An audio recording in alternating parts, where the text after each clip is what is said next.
magazine Crossroads, and the RSS's organizational magazine Organizer. The Supreme Court had ruled in favor of them in 1950. Many high courts also upheld the freedom of expression of our citizens and ruled in their favor.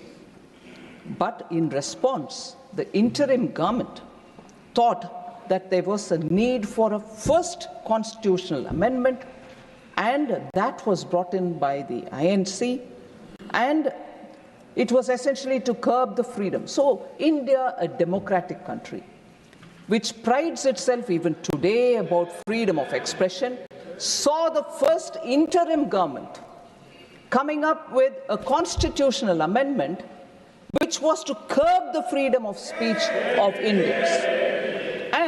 And that is within 1 year of adoption of the Constitution. So, let me say, sir, that is because the first Prime Minister of this country deplored press scrutiny of his government, even as he publicly praised freedom of the press. There was no doubt about it. And he had scrutinized the amending bill himself before approving its introduction in the Parliament. In the Parliament, sir, it didn't go through smoothly at all. The voices which spoke about it, and I will also refer some of the observations made by eminent members, vehemently who opposed it. Sri Shyama Prasad Mukherjee said, you can pass a law, I'm quoting, sir, you can pass a law and say that the entire task of framing, interpreting, and working the Constitution will be left in the hands of Pandit Jawaharlal Nehru, assisted by such people whom he may desire to consult. I would think it was a snide remark, saying, oh, you do it all yourself with the people who you choose to have, and not with the approval of the Parliament. That was the extent to which Pandit Shyama Prasad Mukherjee was upset about this amendment. Sir, he also said, you're treating this Constitution as a scrap of paper.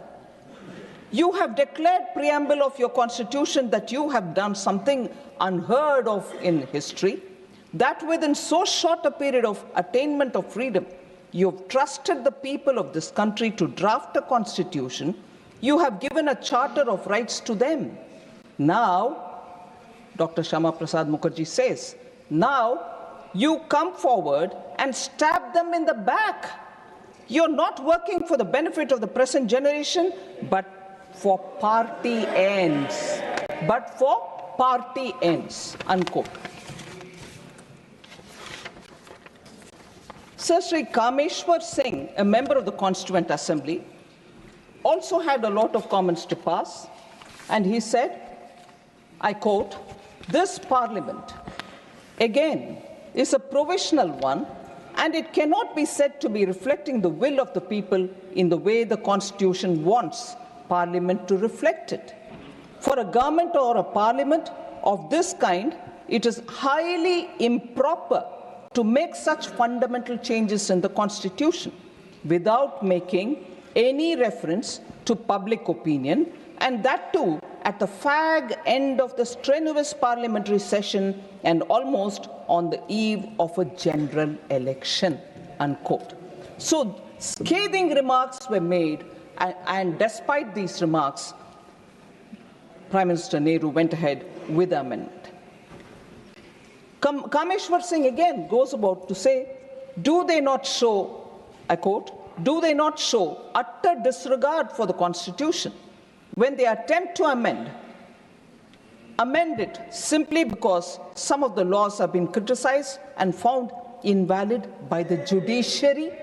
Today we hear comments from the Indian National Congress about how the current government is questioning the judiciary. This comment coming from a member of the Constituent Assembly itself says, prior to the First Amendment to the Constitution, which curtailed freedom of expression. The Prime Minister, he furthers, the Prime Minister, I'm constrained to say, that is Sri Kameshwar Singh, the Prime Minister, I'm constrained to say, is creating a bad precedent by sowing the seed of executive despotism and playing with the supremacy of the Constitution for party advantages, unquote. So there was no doubt this amendment was more raised for the sake of the party or the Prime Minister and the government's image, rather than assuring what the Constituent Assembly had suggested as the Constitution, which was going to be adopted. An amendment bill was passed, the Press Objectionable Matter Act, on 23rd October 1951. We know, therefore, the amendment, the intent, the four tests that I was talking about: social impact and intent, economic impact and intent,